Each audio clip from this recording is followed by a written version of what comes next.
sih kita ngelihat gimana ya kondisi Indonesia tuh lagi kacau gitu loh, perpolitikannya kita selalu didominasi sama agama yang dijadiin politik, terus kemudian ekonominya kita lagi keputusan-keputusan ekonomi selalu berpihak kepada orang-orang kaya, nggak berpihak pada orang-orang yang kecil, terus kemudian isu lingkungan juga kita lagi parah-parahnya banget, kayak kebijakan-kebijakan pemerintahan buat melegalkan eksploitasi hutan, terus juga ternyata kita juga di lingkungan sendiri pengurusan sampah juga belum benar.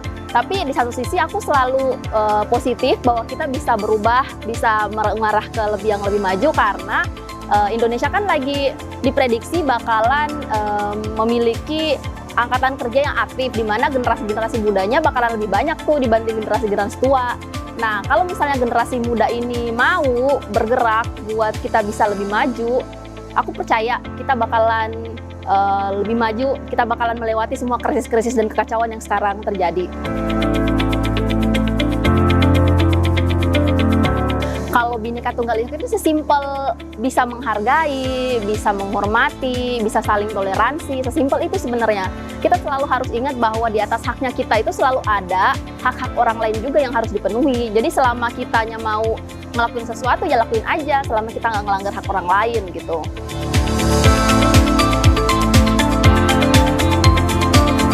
Kalau kesetaraan gender di keluarga dan masyarakat tuh, kalau menurutku ya mau dimulai dari hal-hal dasar. Jadi misalnya pelaksanaan tugas-tugas di rumah yang tidak dibagi berdasarkan jenis kelamin. Misalnya perempuan kamu nyuci, laki-laki di luar. Jadi kayak ya kalau mereka semua mau belajar soal itu ya monggo silahkan. Kalau siapa yang lagi slow ya itu yang ngerjain tugasnya gitu. Nggak usah nunggu-nunggu siapa ini tugasnya siapa, ini tugasnya siapa, semua dilakukan bersama-sama karena kan kita tinggal di rumah gitu, sama-sama tinggal di rumah itu.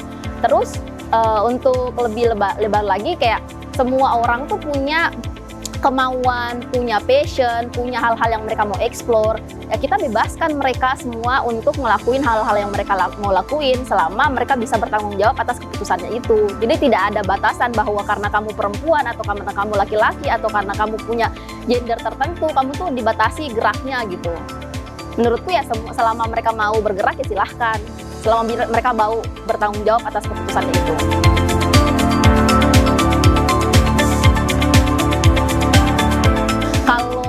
Aku ngerasa sih aku jadi masih mahasiswa, aku masih jadi influence-ku tuh belum banyak. Aku memulai dari hal-hal kecil dari diriku sendiri. Aku berusaha untuk tidak mendiskriminasi orang, aku berusaha untuk menjadi lebih terbuka kepada pemikiran-pemikiran orang lain, berusaha untuk lebih toleran, dan aku berusaha buat gimana sih menyampaikan pendapat-pendapatku ini ke orang-orang terdekat, ke teman-temanku, ke lingkunganku, ke sahabat-sahabatku, ke keluargaku.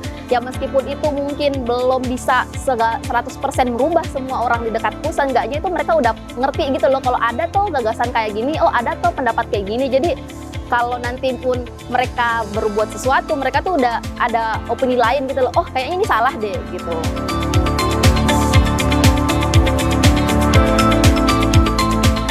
Buat sesama milenial, kita semua masih dalam proses belajar, kita masih dalam proses eksploitasi, kita masih belajar untuk apa sih sekarang kita mau ngapain sih gitu. Buat pesan-pesan buat milenial satu sih, ayo kita sama-sama belajar, itu aja sih, jangan berhenti. Soalnya kalau kita berhenti belajar, udah tuh berhenti, nggak bakalan ada area buat bereksploitasi tentang apa-apa yang kita mau, apa-apa yang kita butuhkan, apa-apa yang kita expert kayak gitu-gitu tuh nggak bakalan ada ruangnya kalau kita nggak mau belajar.